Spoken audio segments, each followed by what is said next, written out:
Force noire et Nation noire vous souhaitent la bienvenue dans le monde noir. Aujourd'hui que la Force noire et la Nation noire ont uni leurs efforts dans l'objectif de reconstruire Kemet, de reconstruire Kachopa, de reconstruire les Kamits lui-même. Les Kamits est un être pas comme tous les autres.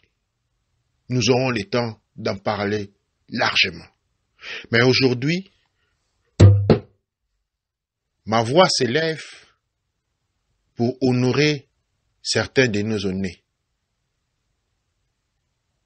Nos aînés qui ont été lâchement et sauvagement assassinés parce que, comme vous le savez, le système administratif, politique, militaire, économique, scolaire, socio-religieux africain, noir africain, est sous domination coloniale de la suprématie blanche. La classe politique, la classe religieuse, la classe instructrice et scolaire du monde noir ne représentent que les prolongements fantasmés de la suprématie blanche qui, se cachant derrière les rideaux de la couleur noire, atteignent plus facilement leur objectif. Jadis, quand les colons ne portaient alors que la peau blanche, il y avait des poches de résistance. Mais le jet a été contourné car en créant des colons avec la peau noire, on a joué la carte de l'ennemi traître. Les systèmes coloniaux résistent et sont encore forts dans toutes les administrations noires. Certains pays s'échappent. Certains pays comme le Ghana ou quelques-uns, comme la Guinée, ont un esprit de résistance vif. Mais la majeure partie ont succombé. La majeure partie sont complètement sous le contrôle de la suprématie blanche, représentée par l'adjectif colonial pour ce qui concerne Kachopa, l'Éthiopie ou l'Afrique coloniale, pour les coloniser. Mais dans cette administration post-coloniale, mais toujours coloniale, car comme Jacques Fanon dit, avant la colonisation égale après la colonisation, c'est-à-dire la suprématie blanche joue ses cartes travesties des peaux noires. Parce que quand le loup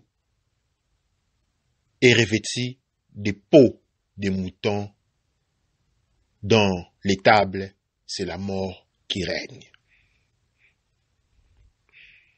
Mais dans ces grands mélodrames, dans cette grande histoire de la soumission, de la soumission trompeuse des Noirs par les fausses indépendances, il existe des leaders, il existe ceux parmi nous qui se sont élevés, mais ont été abattus. Eh bien, entre 1963 à 2011, bien 21 présidents africains ont été assassinés par la suprématie blanche. Beaucoup d'entre nous, quand nous parlons des assassinés, généralement notre mémoire s'arrête à Thomas Sankara et à Lumumba.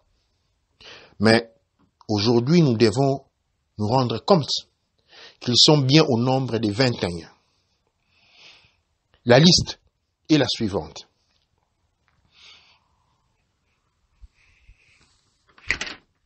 En 1963,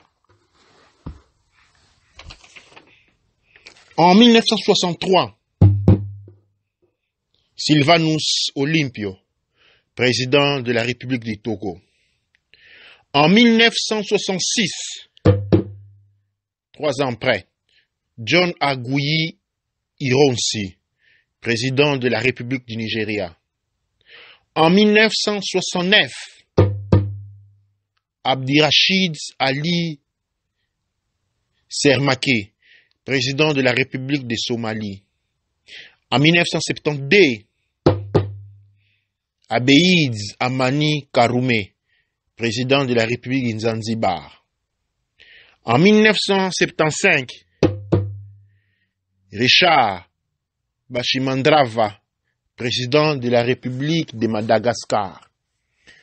Toujours en 1975, François Ngarta Tombarbaye, président de la République du Tchad. En 1976, Mourlata Ramat Mohamed, président de la République du Nigeria. En 1977, Marien Ngouabi, président de la République du Congo-Brazza. En 1977, la même année, Teferi Banté, président de la République d'Éthiopie. En 1981, Anwar El-Sadat, président de la République d'Égypte. Toujours la même année, en 1981, William Richard Tolbert, président de la République de Libéria.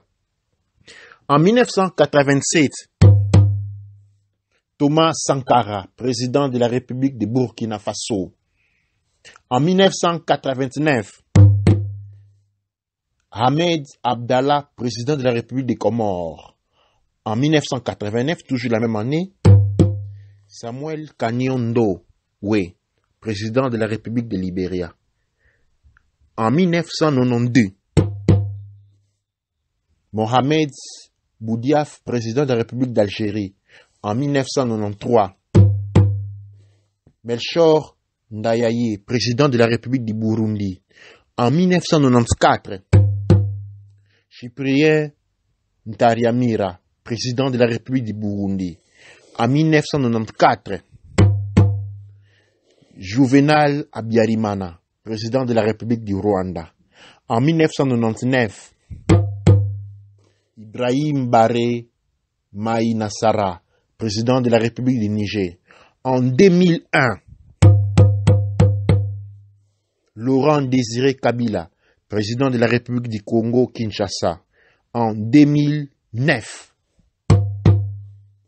Joao Bernardo Vieira, président de la Guinée-Bissau. En 2011, Mohamed Kadhafi, président de la République de Libye. Tous assassinés par la suprématie blanche. Ceci a permis la longue règne. Ceci a fait que tout le monde ont été effrayés. Ce qui a permis à la suprématie blanche d'asseoir un pouvoir incontesté dans toute cette grande colonie appelée l'Afrique coloniale. La force noire et la nation noire, nous qui marquons le pas, nous marquons un pas en avant, venir pour changer cette situation, nous devons être conscients de cette réalité. Les présidents qui se sont soumis, ils ont été soumis par la peur de la mort, comme tous les chrétiens. Tous nos parents qui sont devenus chrétiens l'en sont devenus parce qu'ils ont eu peur de la mort. Tous les noirs devenus musulmans, ils le sont devenus par peur de la mort. En fait, le christianisme est engagé dans le même processus encore aujourd'hui. Tout chrétien va à l'église car il a peur de l'enfer.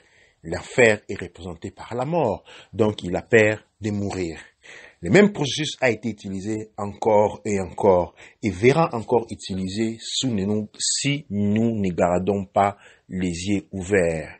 C'est ainsi que nous demandons à ces ancêtres, à ces grands leaders, à ces grands penseurs, à ces grands concurrents qui ne se sont courbés, qui ont résisté jusqu'à la mort, de nous inspirer,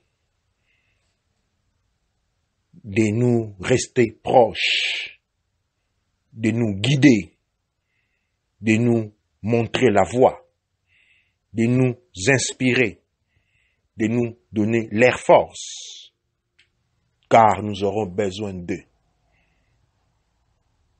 Le monde noir a aujourd'hui le devoir de non seulement sauver le monde noir, mais de sauver le monde entier, de sauver l'humanité des catastrophes qui sont devant nous.